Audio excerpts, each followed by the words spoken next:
wanted to do was investigate exactly what are the mechanisms of resistance. And so, for example, one of those bases that was in the previous slide is an A in E. coli and bacteria, and if it's changed to a G, it reduces the binding constant for all macrolides, including erythromycin, by 10,000-fold. Now, it turns out we looked at what's called haloarchaea maris mortui is an archaeal. Comes from an archaeal bacteria, and they're more like eukaryotes than prokaryotes because they hung out with the eukaryotes for about a billion years or so. And that's a G, so it's not going to bind antibiotics as well. It's the mutant. And the reason is there's the G and there's this nitrogen that's right under this ring. It gets in the way. It pokes in the way. So we wanted to see, well, what happens if you mutate it back? And so a joint graduate student with Peter's lab and a postdoc in my lab mutated that G in haloarchaea maris mortui back to an A to make a sort of pseudo-eubacteria. Okay, and now all kinds of antibiotics that previously didn't bind now bind. Erythromycin, and there are lots of names. And this is that difference electron density map that Benke talked about, how you find where the antibiotics bind. So we could see that so it worked. Just changing that one G to an A reversed the process.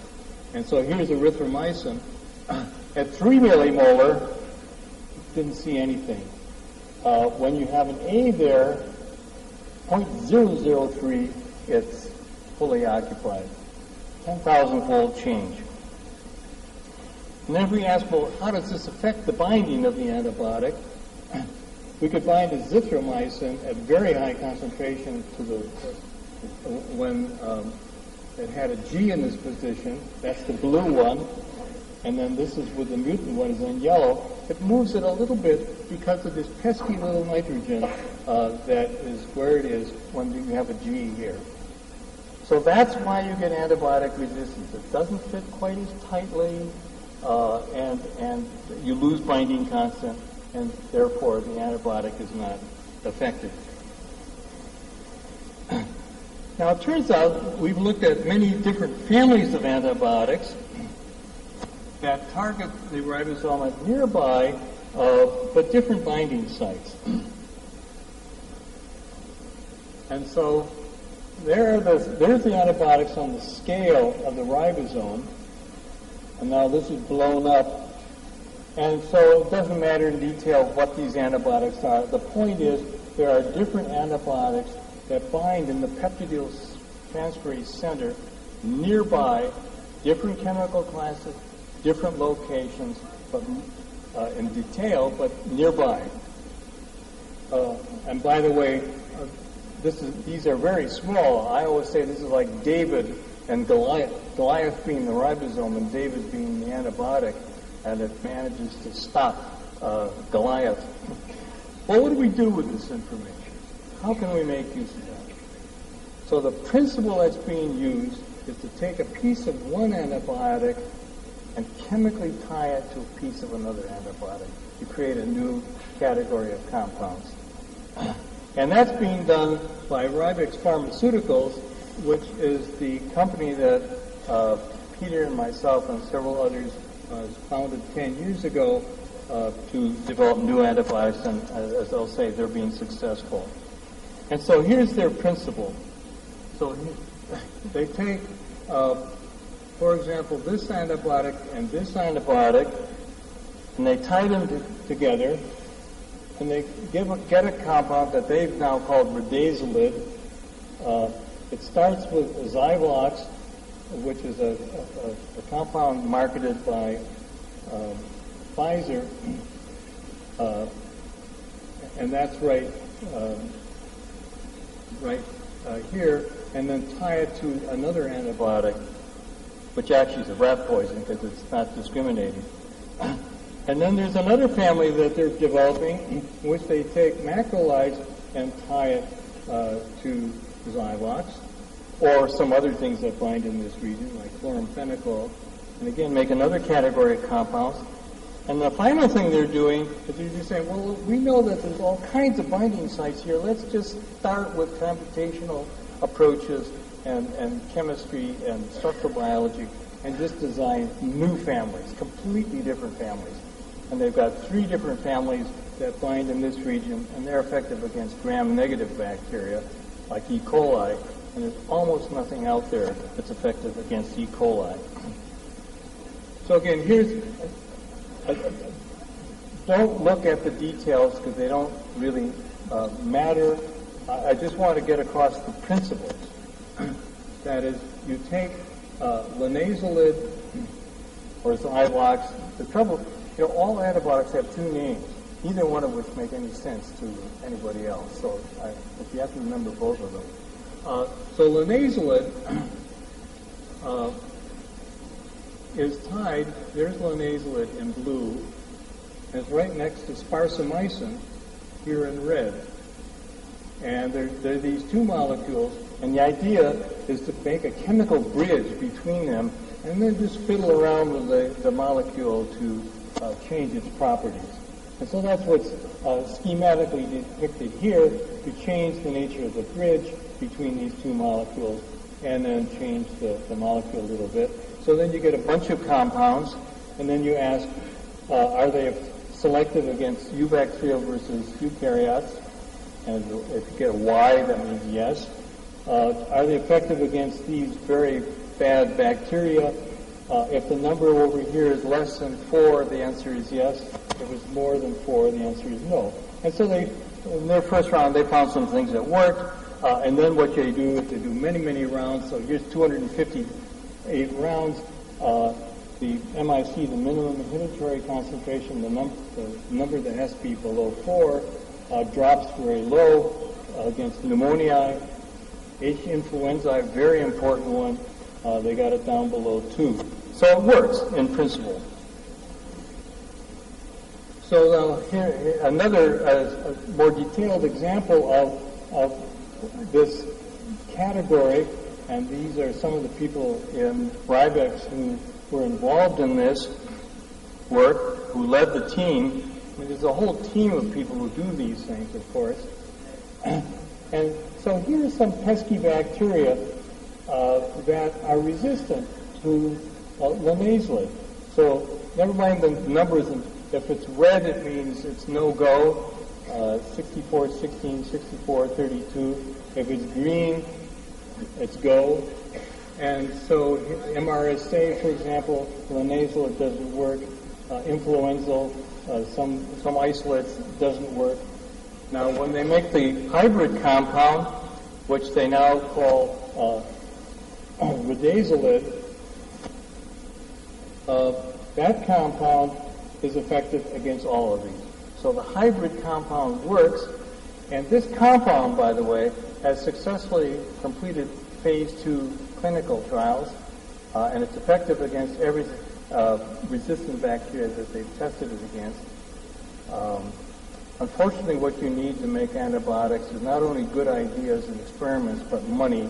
And so the phase 3 clinical trials cost several $100 million, and they have to raise that. Franklin pointed out that it can cost $800 to $1 billion to get new compounds, and that's a major hurdle. And then finally, if you look at Ridazolid against a number of resistant enterococci here, these are different strains, you can see that linezolid isn't effective. These numbers are all above 4, whereas Ridazolid is. So it works. And vancomycin is terrible. So here's another area that they're starting using macrolides. Again, the team leaders. And again, the idea is to take azithromycin, shown here, and tie it again to a compound that binds into the A site, and there are several things that they've tried. And again, against MRSA, it's terrible. That is, this is azithromycin is terrible. Over 128. It doesn't work. But if they tie it together, they get a hybrid compound now is effective against all of these strains. And these are just about to go into clinical trials. And then, as I said, they have this series that De Novo designed. They have 3 different categories, and it's going to work against gram-positive. So I would say that the structure of the 50S ribosome subunit is proving useful to design new antibiotics that are effective against resistant bacteria. And I think there are many, many generations and different families of antibiotics that can be made. And one of the things you can be sure of is that whatever antibiotic you make, the bugs are even smarter than you are, and eventually they will develop resistance. So you have to make another one. And I think having this pipeline, this approach, will help to make new antibiotics. And so let me just end with one more topic very briefly, and that's some compounds that are effective against tuberculosis. As you all know, that's a very serious problem, particularly for the third world. 192 people will die of tuberculosis in the next hour. Major problem. And so 2 people in my lab, former graduate students, and Gregor Blaha, a postdoc, made complexes between some anti-TB antibiotics, bleomycin and capreomycin.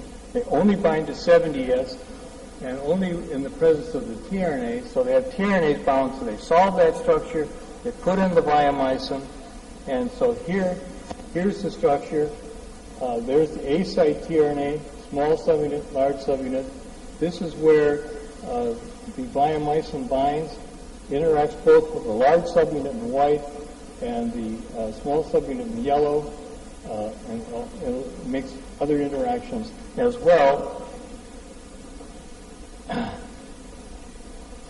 And if we show a close-up up here, where we're talking about in the decoding center, here's where the decoding goes on. And one of the things that came out of the Ramakrishnan lab early on was how decoding happens with the messenger RNA here. There are 2 bases, 1492 and 1493, that are flipped out and stabilize the codon-anticodon interaction. And what this antibiotic does is stabilize that interaction, that structure, stabilize this particular position interacting with the tRNA, the large subunit, and the small subunit. And again, here's another a view of that with it interacting all the way around 1492 to 1493, the large subunit, small subunit. And it's exactly what the confirmation that the Ramakrishnan lab saw in the absence of bleomycin when they were looking at the decoding complex. And so what the reason these things are working is they're trapping the ribosome in this state and not allowing it to go on. So what do we do with that? Well, it turns out that here's where bleomycin and capreomycin bind, right here. They bind in the same place. And the Ramakrishnan lab and the Kate lab showed that hygromycin B binds to the small subunit here. And the Ramakrishnan lab showed some years ago that pyrrolomycin binds here. So what would we do if we had